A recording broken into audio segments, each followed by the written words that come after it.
So this is to open up the discussion a bit more and look at some of the aspects, both at the macro level, but more specifically at the Net Good framework. Immediately on my left, I have Mike Berners-Lee, who is the founder director of Small World Consulting, and as you heard, talks about, works on understanding emissions in the supply chain, but also visualizing and understanding what carbon means for people. And he wrote a well-known book called How Bad Are Bananas? The Carbon Footprint of Everything. And he may allude to that in a bit. Next to Mike is Tom DeLay, who is, since its founding in 2001, the chief executive of the Carbon Trust, which was originally set up to help UK businesses understand and manage their carbon footprint, and has now branched out to works in China, Korea, Mexico and Brazil, and has helped companies save nearly £5 billion through reducing their carbon footprint. Next to Tom is Paul Crewe, who is the head of sustainability, engineering, energy and environment at Sainsbury's. As you all know, Sainsbury's is a true leader in the retail sector in terms of cutting emissions and reducing energy. He leads Sainsbury's work across a whole range of areas, engineering, built environment, and enabling them to reach their ambitious emissions reductions targets, and also sits on the Sainsbury's Climate Change Board. And at the end, I've already introduced Kevin Moss.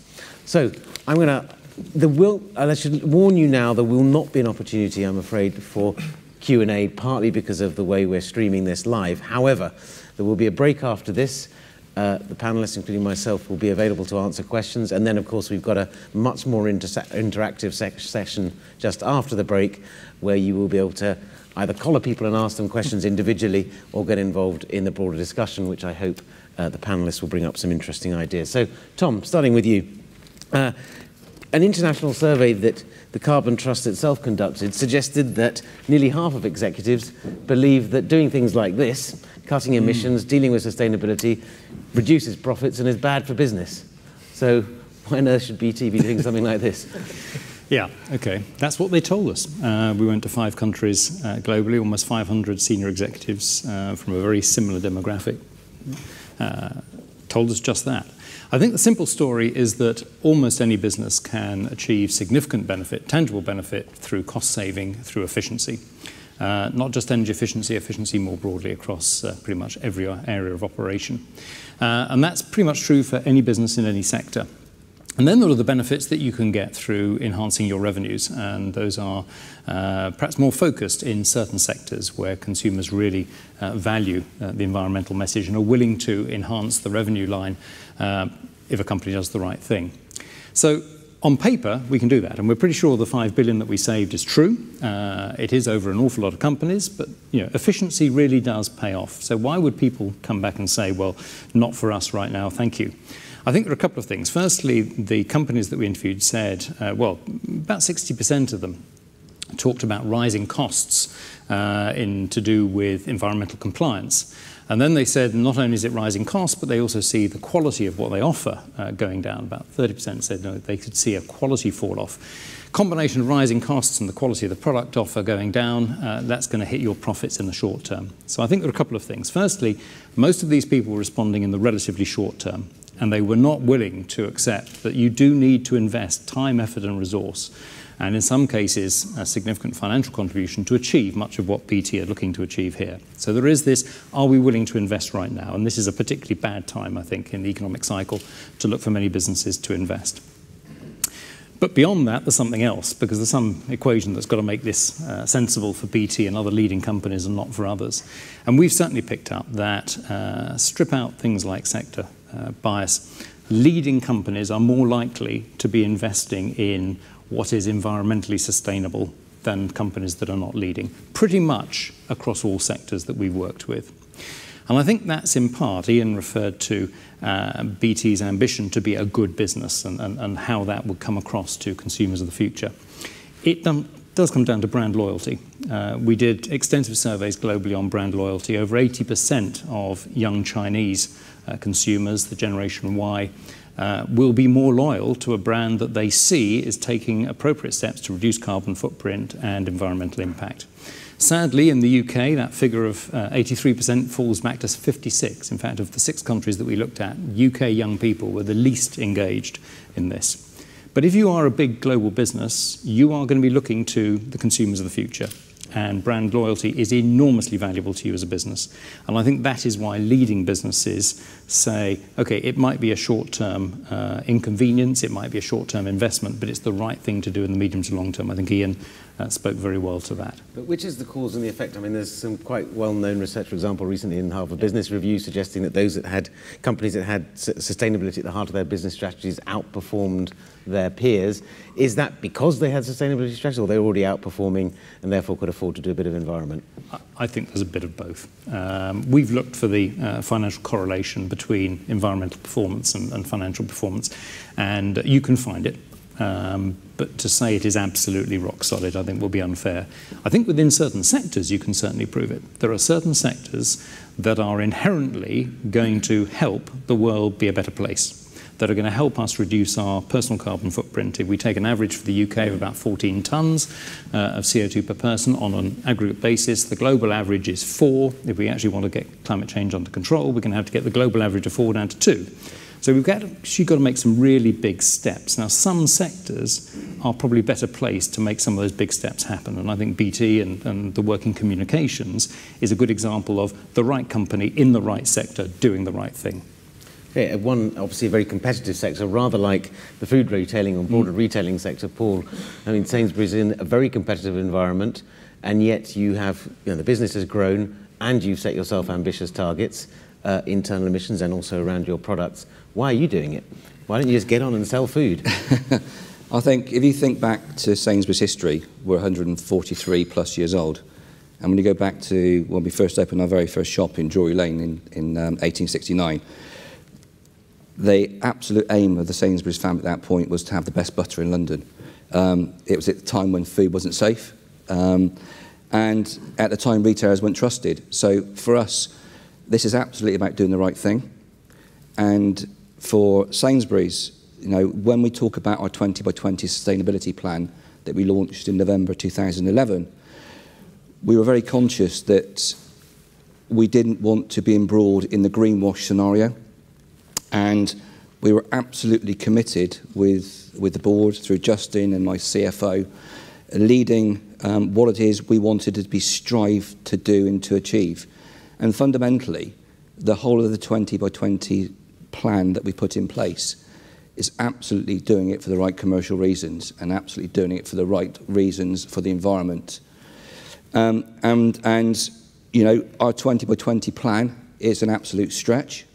I was really pleased to see Ian talk about not necessarily having all the answers known, and it's a bold step to take. Within Sainsbury's, absolutely, I can assure you that when we set out on our strategy for a 20 by 20 plan, of course we knew some of the answers, but we still we still haven't got some of the answers yet to get us to where we want to get to. And for me, it's around, I would rather shoot for the stars and land on the moon than not shoot at all. And I think seeing BT's approach, taking that bold step of going into that unknown is vitally important. The thing for me, though, is having those key milestones along the way. So the way in which Sainsbury's allow us to work in that competitive market is by trialling and testing and being brave and being bold and looking to adopt those technologies or those principles that may be a little bit groundbreaking. And then as soon as they're proven to work, adopt them very quickly into our DNA and roll them back into our estate as quickly as possible. And really having those drum beats of proving to the board's very important to me. It's where the majority of all the decisions that I have to take are made. And by showing and proving and showing and telling what it is we can achieve and showing the commercial aspects and the commercial viability does work. Thanks. So Mike, both Sainsbury's and BT have big supply chains. We've seen from Kevin's slide, 64%, I think it was, of the emissions come from the supply chain. How do companies manage that bit of it? I mean, it's relatively easy to measure your buildings and your transport and so on and so forth. These are people all over the world, maybe not measuring very well. How do you deal with that? Well, Kevin's right that supply chains are very complex, and where the carbon comes from within the supply chains is in fact it's hideously complex. So there are suppliers and suppliers, suppliers and suppliers, suppliers, suppliers, and actually that process goes on forever. And if you really want to look at all the carbon in your supply chain, somehow you have to find a way of estimating what's going on in literally endless supply chains. And I think the sort of apparent complexity of that has put a lot of people off for a long time, but the reality is that whilst it will never be possible to be absolutely exact about it, it turns out to be absolutely possible and also very practical to make realistic, meaningful estimates of what's going on. And that process is really important. It's about practical and robust management information, and we are improving the techniques for that all of the time. And BT's taken a really good step in saying, okay, despite the fact that it isn't perfect, this information is critical to us, it's really important, and so we're going to do our best with it. And it turns out to be a process which, it is entirely practical, and it gives an intelligent steer on where the priorities are in terms of carbon management, which is what the whole game is about. All carbon metrics are about practical management information. And we can develop that instinct, and we can get it out to into the public as well. And step one is to make sure that the company itself has a really good instinct for where all the carbon issues are in and around the business. So, I mean, one of those things is, you talk about understanding that. As I say, you can understand it within your own company. I mean, I would imagine both Sainsbury's and BT have suppliers in, if not every country in the world, a very large number of them, where perhaps that understanding isn't already in place or isn't well developed, or certainly, thinking about the survey you mentioned earlier, seen as dealing with carbon or the environment as something that is a competitive disadvantage. How do you make that case? I mean, both from the work you've done, and I'd like to hear from the others as well, how they do that. Yeah, I mean, it's increasingly well understood now that if we're going to take carbon seriously on every scale, at a global scale, at a national scale, in businesses and as individuals, we need to understand not just our direct carbon impacts, but also the indirect carbon impacts that lie behind everything that we do. And that case is being increasingly understood by the UK government has been clear. The Select Committee on Energy and Climate Change has reported that the UK absolutely should have consumption-based metrics that track that indirect carbon, and the entirely analogous decision would be for BT to say, yes, our indirect carbon matters too, is important to us as well, because it is, for many, many businesses, most businesses, it is a bigger deal than the emissions from their own direct energy use. So what challenges, Kevin, working on your extended own footprint before we come to the beyond the footprint, what challenges have you had? I guess the procurement part of your company says, well, let's just get it in as subject to quality as cheap as we possibly can, and you're saying, well, actually, no, we want to do a bit more than that. Yes, and some of them are here today who are cringing as you say that. So some of my colleagues are here today from the procurement team, and we are very much focused in the mix of good quality, good price, also is good sustainability. So we've been working with suppliers for a number of years on a sort of a threshold level of there's a set of questionnaires they have to fill in and they get an audit if they don't get above a certain level, to moving on to encouraging them to participate in the Carbon Disclosure Project, and then working with them in person or through webinars on helping them with how they can improve their energy footprint. What this gives us is the ability to then say to them, here's how you fit into our whole. So whereas previously the activities were isolated activities, we can now say to them, so here's our big picture and here's where you fit into that. And it allows us to prioritize our activities in the right place with the right suppliers and the right parts of our business. And do you select your suppliers on the basis of them meeting the highest standards in terms of sustainability as well as other criteria? We include that in the criteria. So a business manager working with their procurement manager can assign up to 50. We have a balanced scorecard for how we pick suppliers, and can assign up to 15 percentage points. It's up to 15. I'm glad we brought you along to help me with my numbers. Up to 15 percentage points to the decision process according to energy and sustainability criteria. So yes, it's absolutely one of the factors. Okay, now turning to the even more complicated bit, which is net good. The suppliers, they've got a vested interest in satisfying you because you're buying from them. The 3 times impact that you're going to achieve through net good, a bunch of people you don't necessarily know. Some of them are your customers, some of them are the customers of your customers. I suppose there are 2 questions. That's a complicated bunch of people, why bother? And second, how are you going to get to them? I mean, you don't have that leverage that you have through your contracting and your procurement. On the customer side? On the customer side. So the why bother is, from a medium to long-term point of view as a company, the planet is going to become more resource constrained, whether it's carbon or other resources. And this helps us to position ourselves to thrive as a business in that environment rather than it become a challenge as a business. There will always be some challenges of resource constraints, but if we can use this to position ourselves in the medium and long term to thrive, this will help us get there. We see our customers are starting to ask us more and more about this. Some of our global customers, when we design a network for them, they want to know the carbon footprint of that network. And they want to know if we can design a network with a smaller carbon footprint. So they're not asking us as much as the sustainability guy would like, but they're asking us. And we see that building up. So the customers do want this. And this is partly a sort of a chicken and egg of us helping them understand how we can help them, and them asking us to help them to build towards it. So I see the 3 very much as a medium to long-term play as a business anyway, and it helps us with our market-facing units and with driving innovation. Yeah, I mean, I'll just come on to a good example out of the Net Good programme. Some of the areas of customer activity that would give the greatest benefit in terms of reaching 3 to 1 are all around audio conferencing and telecommuting.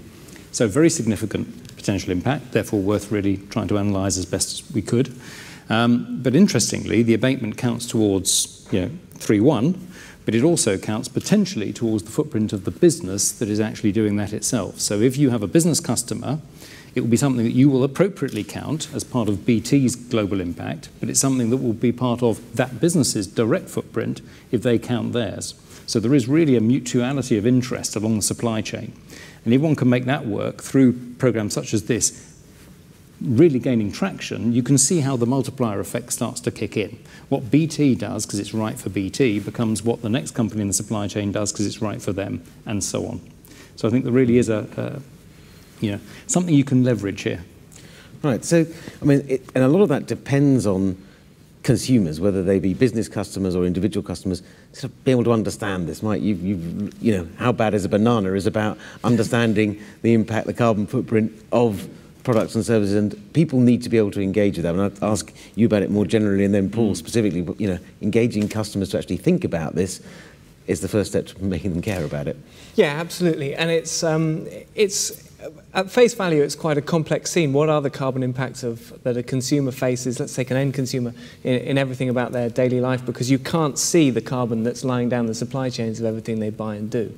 But it is absolutely possible to impart that information in a way that is not instantly overnight and not exactly. But the good news is we don't need exact carbon instincts, but we do need broad understanding. So a little bit like we all have an instinct for money. So, I'd buy anyone in this room a cup of tea without even thinking about it, but I'd be unlikely to spontaneously buy anyone a house because I kind of understand that one's, many times more expensive than the other. And if we can get that kind of understanding out to the wider world, over time, that's an entirely doable exercise. And it's not about blasting numbers all over people at all. It's about simple messages. And if BT can get a very good understanding of where the carbon issues are in and around its business, in its supply chains and in its users, and then just make sure that the simple communications it has with its customers are consistent with that, and are consistent with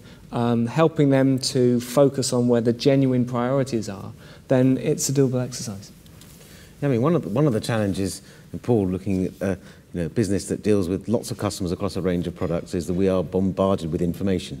So how do you sell this to your customers? This is something that's important. So there are lots of other important things as well, but this is very important, and it's going to be good for you and good for us and good for the world, and therefore it's worth buying this product rather than that product, or engaging in this process rather than another.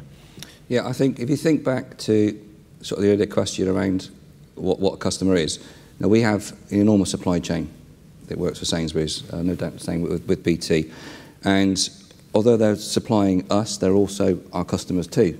And for me, it's around what lengths will we go to work with our suppliers to make them or help themselves to become more efficient and more carbon effective. So we've captured that originally as part of our 20 by 20 strategy to help our suppliers become much more efficient in the way they operate carbon. And secondly, from a customer perspective, it's really understanding and talking to them and really asking those questions internally before the customers ask of us. So we have, an important value chain within Sainsbury's where, we have 153,000 customers that work for us, our colleagues. So it's great for us to tap into those and ask them what it is it makes their lives more important and what is it they would like us to share with them and work with them on in all matters of sustainability, from whether that be from the products that we purchase outside of the UK, in Africa or Asia, right way through to the farm that's down the road from their local store. And for me, it's been really clear on what it is the customer is absolutely wanting to know and is focused on. Kevin, have you sounded out your customers on this? Yeah, and actually I think there's some interesting contrasts. If I think of myself picking up a piece of fruit, for example, I don't want to oversimplify, but I do have an interest in where that comes from. I don't think as a consumer I actually have the same interest in where my phone comes from. There isn't quite that same emotional connection of is it a New Zealand, maybe I shouldn't guess places, a New Zealand apple or a South African apple perhaps, with a phone. So I'm not sure that this is the reason a customer's going to buy from us, because we've got this. But for business customers, we actually need to show them how we can help them with what they need. For a consumer customer, we need to show them why our product is better still. Right? We still need to show them that and persuade them with that. This might contribute a bit towards the trust of the brand, but then we have to work out behind the scenes how this builds us towards the 3-to-1, and we have to set up our portfolio such that we move more in that direction and still make a healthy profit. Even though Ian's not quite here now, you'd need me to say that. Okay. Well, thinking about profit, a traditional way that companies have made profit in the past is they invent something, they innovate it, they hide it, they put it behind very, very high walls, avoid it being leaked out, and then try and make money on it while the other people copy it, and then they've got ahead and innovated something new. So you're doing something innovative in terms of process, in terms of where you run your business, and before you've even started, you're throwing it out to the public and saying, copy us, imitate us, and in fact beat us. Why are you doing that? I'm beginning to wonder whether I should have now. Can we pull it back quickly? Can we switch the website off? Because really, I addressed this earlier. We don't expect to make a profit from the net good methodology. We do expect it to be something that helps our business to innovate, that drives our business towards innovation, helps direct us towards the opportunity side of a resource-constrained planet, as well as understanding and preparing for the sort of the negative impacts of that. So it helps move us in that direction. But as I said, we want our customers to move there too, and we want our suppliers to move there too. And the more we can share that methodology, the more we can do that. I think one of the most interesting parts of being in the sustainability space is where do you draw the line between collaboration and when something becomes competitively valuable? So in fact, for this, because if I help you with where we've drawn that line, we've shared the methodology, we've shared the individual metrics, so you can look up in the document that we've shared that the Carbon Trust helped us put together, the metric that will allow you to work out the carbon emissions per use of teleconferencing or the carbon emissions saved per use of field force automation. What we haven't shared, because that's where it becomes competitively valuable, is our volumes. So that's where we've chosen to draw the line. We've produced enough information that someone else can replicate, but there's a point where we've said, okay, that point is of competitive value, and we're keeping that bit to ourselves. And what are you hoping from, not only today and on July the 2nd, you've got the Better Future Forum, what are you hoping to get out of it, both in terms of, you talk about this as something which will drive your innovation, but also more broadly, why do it like this?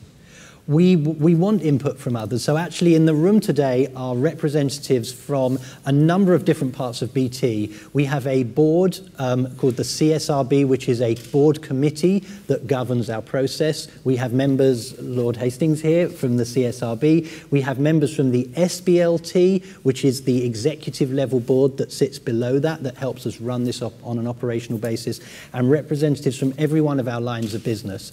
So one of the things we hope today will do will give people the opportunity to engage with people, not just me from group, corporate, I sit in the middle and in the ivory tower type stuff, but people who are actually in the lines of business and engage in conversations as to how does this impact our different lines of business. The lines of business have all been involved in putting this together. We've done this with a virtual team across the business, and that will give us the input for the next iteration of this. How can we enhance it? How can we improve it? Where are the opportunities? And that's one of the things we hope will come out, especially from the workshop session this afternoon, where there's opportunity for smaller discussions in groups of 10 or so to really engage with each other and with our people. And then we want to enhance this. Tom, I mean, Carbon Trust works with lots and lots of companies. Are you seeing this sort of open source collaborative approach as being a new normal, or is it still sort of fairly isolated? I think it's increasingly common for leading organisations, and they are organisations who have nothing to fear and who have an awful lot of opportunity to pursue, and I think that's great, and I think BT is a great example of that. Something came up actually in the work we did here, looking at BT Vision and the abatement potential, essentially, of having streamed media as opposed to, the video coming through the letterbox, or you having to drive to get it. Or indeed being delivered by post. A few years back, we were approached by Love Film, who wanted us to say that yes, Love Film was fundamentally a low carbon service. And we would have worked with Love Film on that. The only thing was we couldn't work out whether the business as usual to compare it to was driving to the video store or doing it by post, and how we would trade that off. Now, in this case, actually, the BT Vision abatement is all based around a weighted average of those two modes of delivery. Now, anybody here can go online and they'll be able to look at and say, okay, how would that have been? Do I agree with that or don't I agree with that? If you don't agree with that, you can actually run the numbers in your way. You can actually adapt what BT have done to the circumstances of your business. So I think there is an enormous benefit to businesses who want to do the right thing, to do it in a very transparent way, because I think they will get all the benefit and credit for having laid out not only their own performance, but the assumptions that underlie that, as opposed to a business that just says, we're great, trust us, and nobody does. Yeah, I mean, just to build on that, trust and transparency are absolutely key to all of this. So the numbers are complex, and it's possible to cook up anything in a black box if you put your mind to it. So this relies on BT being trusted, and it also relies on anyone who wants to being able to pick their way right back through every last line of the methodology if they've got a mind to do so. Yeah. One of the things I just want to pick up, Kevin mentioned earlier about collaboration and sharing. I think for me, I take Sainsbury's as an example. We've kept our light under a bushel for many years, and I think one of the things that we really understand, probably more than our competition currently, is collaboration and sharing, and not keeping things behind an ivory tower is absolutely essential. And there are a few organisations that have taken the plunge like BT have done. And last year we really put our neck on the blocks, and Jim's here now from Green Mondays, where we held an event where we absolutely went naked. The board. We were with our peer group in a quite a challenging environment at Green Mondays, and we were there to bare our souls, all of our inner secrets that are no longer secrets. Because fundamentally, for me, it's around, sustainability and doing the right thing isn't a secret, because if all of us in our industries were to do the right thing, we would gain those economies of scale, and we will be able to accelerate things at a much quicker pace, and I'm all for that. And thinking about this, Tom, this methodology, the sort of net positive, net good, going beyond your own footprint, is that something that is little niche market, it's fashionable this year and we hope it'll last, but it may not? Or is this something you're seeing other companies going, actually, this is the future. This is the way of really putting sustainability, climate change at the heart of our business strategies? I mean, I think most companies now have a reasonable handle on their direct environmental impact. Describe Scope 1, Scope 2 emissions. They have a reasonable handle on that. That's what's within their own boundaries. And they kind of feel an obligation that if you can't get that right, you shouldn't really be signing your director's report, as indeed you won't be able to going forward. Then I think an increasing number of companies are recognising that you look along your supply chain, because actually an awful lot of benefits you can derive will be through the efficiency of your supply chain. And for an awful lot of companies, frankly, their direct impact is nothing compared to the impact implied by the products that come through the supply chain. For most retailers, it's a 10-to-1 ratio. So you've really got to start looking at your supply chain. And a smaller number, but I have to say a growing number, are starting to look at the abatement potential within their own consumer sets, and that's very important. Now, it does depend which sector you're looking at.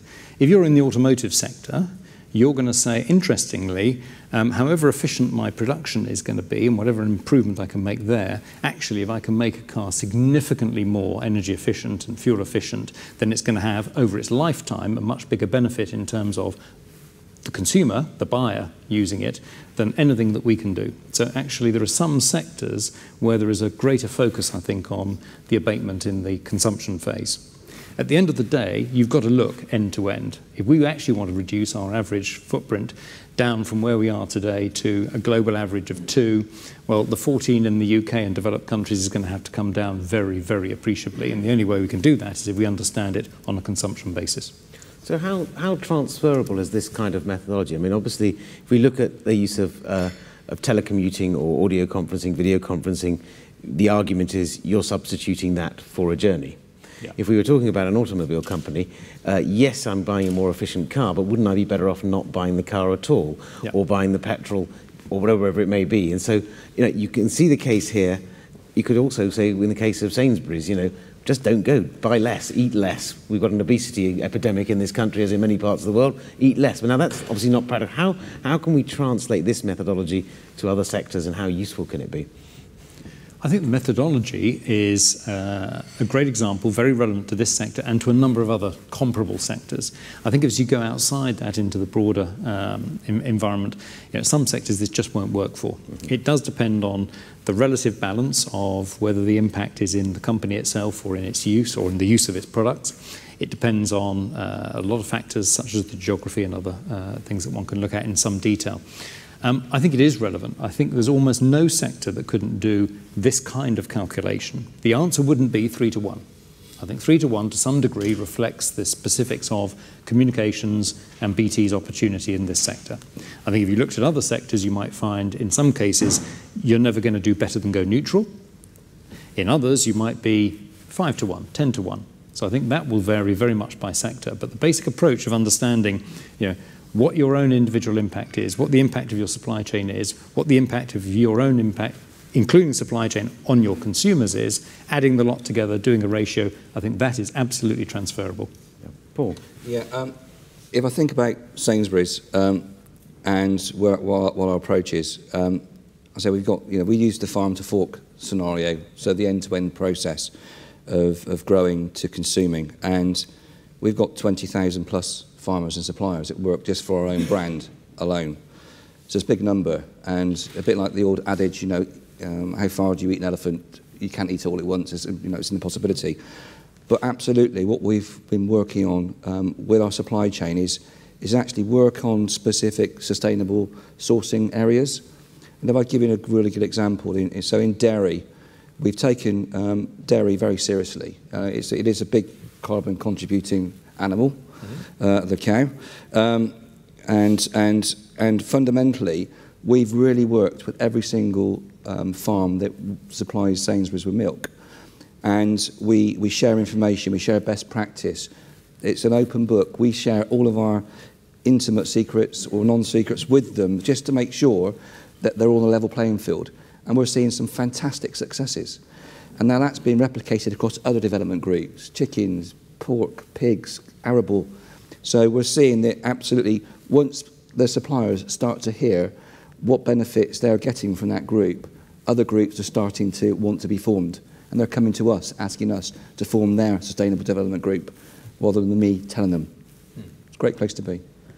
Okay.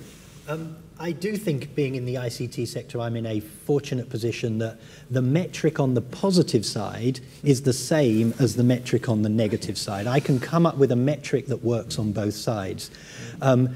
I think that the underlying question, though, for other companies is, it forces you to ask the question, what is the value I bring to society and the environment? And it might be that your negative value is environment, but your positive value is nutrition or quality of life. So it's harder to quantify, because it's very hard to work out what the currency exchange rate is between quality of life and environment, perhaps. Although the way Mike's smiling, it sounds like he might have worked some out. But that is one of the things we struggle with. So we have two other programs, Improving Lives and Connected Society, that are looking at much more at societal issues. And one of the things we're looking at is, what are the metrics that we can come up with for those? Maybe the currency exchange is even further down the line. But I still think the general idea of net positive as a broader concept can be applied. It may just be that the sides of the equation aren't as quantifiable, as readily quantifiable. So I think that's absolutely right. When you ask which parts of the equation are replicable by any industry, I think the supply chain side, broadly speaking, is replicable across any industry. And you're absolutely right that the net good side of it is something which you have to take a view on. It's much more of a judgment call, and as you say, it differs wildly between industries, and you need to come back to that transparency thing, which is to say, okay, this is how we looked at it, this is why we looked at it in this way, and this is how it took us to where we got to. I think there's also a question of informed choices, particularly at the consumption end. If you look at red meat, there's no question. Most people would say, well, red meat has a high carbon impact. It does. And therefore, I'd be better off being vegetarian than being a red meat eater. Same time, the red meat industry has got its act together and has realised that a significant proportion of the impact of red meat is actually on the fertiliser and the use of the fertiliser. Another significant proportion is in flatulence. And both of those areas are areas that can be addressed very effectively. So you can actually have a lower impact red meat, very significantly lower. But that industry is responding to it because it knows it has to. Now, if you actually explain all of that, you can actually give people informed choices. And I think informed choices are absolutely fundamental. I do get reluctant to say, well, actually, we shouldn't be doing something. Because almost always there is a better way of doing it that might be more competitive and might therefore be a good choice. I think actually understanding, as Mike's saying, what those choices are is incredibly empowering. And it's programs such as this applying across a number of sectors that will start to map out your ready reckoner, so that as you go through life, you realise the things you do that have a big environmental impact and the things you do that simply don't. And then you can start making choices. That's a far more likely route to success, I think, than anybody trying to regulate and say, we're not going to eat red meat. Okay, so we're talking about informed choices that requires a certain level of awareness. I mean, something you've worked on a lot, Mike. And you might look at Sainsbury's and BT, both huge customer networks, and I don't watch an awful lot of television, but the last BT ad I saw was about, does the guy get the girl or not? But he's got a lousy internet connection, so he never quite knows. And Sainsbury's is, good food costing less, the housewife. To what extent can this be, these tools like NetGood, like their 2020 commitment, be a tool for really educating the consumer, partly to be making those informed choices, but to be both, and then beyond that, to be demanding something that makes NetGood go from 3 to 1 to 4 to 1 and so on and so forth? Well, just really, none of these numbers tell you what to do, but you're absolutely right. They inform what you might do. So just to talk very quickly about another smaller supermarket that I work with up in the northwest called Booths, which has been mapping out all its carbon and so on. And what it's finding is that it doesn't tell it what to do, but it does open up a big and wide-ranging conversation about all kinds of options. So on the subject of red meat, there's what it can do in its red meat supply chains, but there's also the question of, they've realised, actually, we can reposition red meat as a very high value, very attractive, eat in small quantities for a special occasion product. And actually, they think that's a commercial opportunity for them. So it opens up all kinds of all kinds of informed choices and, and sourcing decisions as well, none of which are black and white, because it's about putting one thing into the mix, into your decision mix, which you then look at from a very broad and multi-criteria perspective. Kevin, coming back more specifically to the ICT piece and NetGood, I mean, we've seen from the Smart 2020 report and the Smarter 2020 report the huge potential that information technology has for reducing global emissions, perhaps somewhere between 15 to 20% of global emissions over the next decade by deployment of the technologies that BT uses. So where do you see the biggest opportunities there are? You've laid out you've mentioned 9 technologies, you've mentioned some of them specifically that you'll be rolling out to your customers that will achieve that abatement. Mm-hmm. Where do you see at the macro level, the big opportunities? And looking beyond 3-to-1 and NetGood in 2020, what does success look like for you? The big opportunities are in the areas I mentioned: smart city, smart energy, smart transport, connected home. The beyond 2020, you want me to go? I've spent the last 2 years trying to get to 2020. What does success look like on a big scale? Success looks like, what does success look like to me is we meet 3-to-1 early and we put the target up.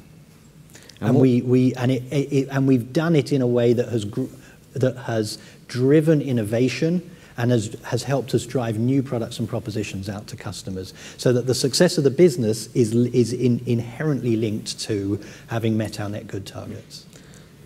Yeah, I just add one thing. The NetGood program is reality-based. It's grounded in what BT has to offer today broadly and the products that it is anticipating offering in the period going forward to 2020. There's enormous opportunity in building sustainability into the future products and services that we're all going to enjoy, and indeed infrastructure. The opportunity to develop more sustainable products and services really has only just been, we've only just got there. Most of what we enjoy today is incredibly inefficiently produced, is incredibly demanding on resources, and therefore is not sustainable. We've done a lot of work with the likes of Dyson, looking at parametric models, so that every time you design a new bit of Dyson kit, you actually understand the water, the waste, the materials, and the energy implications as you are designing it. Now, it's pretty clear that you can also make a more profitable bit of kit if you reduce the input costs of all of those things. So there's a really good reason for people to use it. That's high tech, low tech. We've done the same bit of work with JCB. You would be amazed how many tractor and agricultural equipment manufacturers around the world still treat steel as being a very cheap commodity. It is, but it's a very inefficient, from a global point of view, way of achieving ballast. So if you're trying to get something that is heavy, for God's sake, don't use steel. Use concrete. Okay, interesting. So, thinking, this is the next part of the day is going to be the much more interactive part.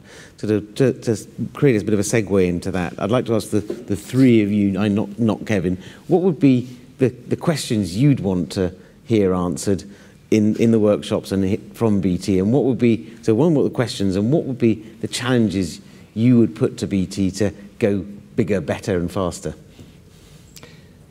I think one of the areas we need to work up is how we use the supply chain management information, because we have some broad brush analysis. We have ways of refining that. It'll never be perfect, but we have ways of digging into key areas in a more bespoke way. But just working through, how exactly can that be most beneficial for suppliers? How can suppliers engage with it best? How can we make sure that all the best policies and practices that anyone could put in place can be properly reflected in BT's supply chain assessments? I think there's an area there. Okay, Tom. Yeah, I think if I was to ask a question of BT, it would be, to what degree the work that is being done here could be shared with the consumer, with the user of BT services, so that they understand the benefits of doing certain things, not simply see it as a ratio in an internal program, which I think is important. And I think it's an enormous opportunity for BT that would pay off in terms of response. For every other business, the question would be, how aspirational is the business? Do you really aspire to be a leader? In which case, what does that mean? And then, what sector are you in? There are an awful lot of businesses in different sectors where they will see this as being an aspiration that's going to be very difficult for them to achieve. I think actually there's something in here for almost every sector. And I think just addressing that and thinking through, okay, I understand the basic principles. It's not going to be totally relevant, directly transferable, but how could I make it work for me? Okay, Paul. Yeah, for me, I think what would be good for me would be to understand where the group here is in terms of engagement with their boards in sustainability, and is it really real? And really to hopefully allow everybody to understand that sustainability, doesn't need to cost the earth. Literally, it's not a commercial affront. It does make business sense. Good. And Kevin, you can respond a little bit to that. Also, tee up some of the conversation you'd like to have after the break. What are the things, what would you really like to go? We've got some questions, and the people, and I'll explain a bit more, there'll be a set of questions that people will be asked to discuss. But, walking away from having heard some of this conversation, the presentations you've made, what do you really want to know, and what would really help you going forward? Well, so just one reflection on what was just said, which is very interesting that Mike talked about suppliers. Tom, you referred to consumers, and Paul, you talked about boards and businesses. The other aspect of this that we need to keep in mind is investors as well, and how can we make that? And I'm sure if there'd been a fourth person, we would have got to that. But so I'll put that one out there as well. That's a very important part of the mix for us, and how all of this then comes together so that there's a sort of a mutual benefit is really key. This afternoon there are a number of tables. Now I think we've tried to group people with common interests, with the person from BT and perhaps people who have helped us with the methodology who are best suited to that.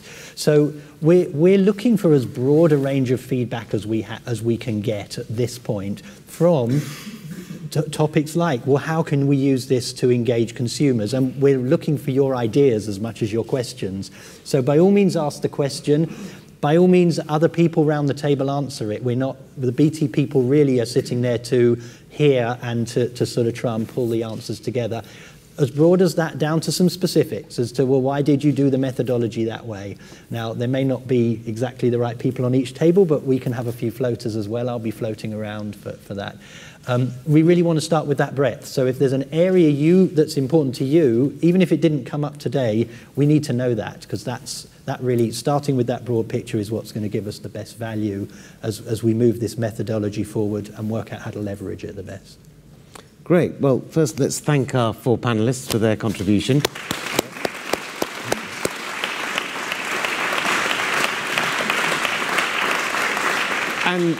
And although it's clear, although we didn't invite climate skeptics or cynics deliberately to be on this panel, I think people, these are, without wishing to sound patronising, a serious bunch of people representing serious businesses, and all have concluded that through one route or another, putting climate change and sustainability at the heart of their businesses, upstream, downstream, and at the heart of their operations, is not just a nice thing to do, it's good for business. And I think part of the process, building on what Kevin's just said, after the break, will be understanding how and why. And it's both the mechanics of it, but also the consumer engagement.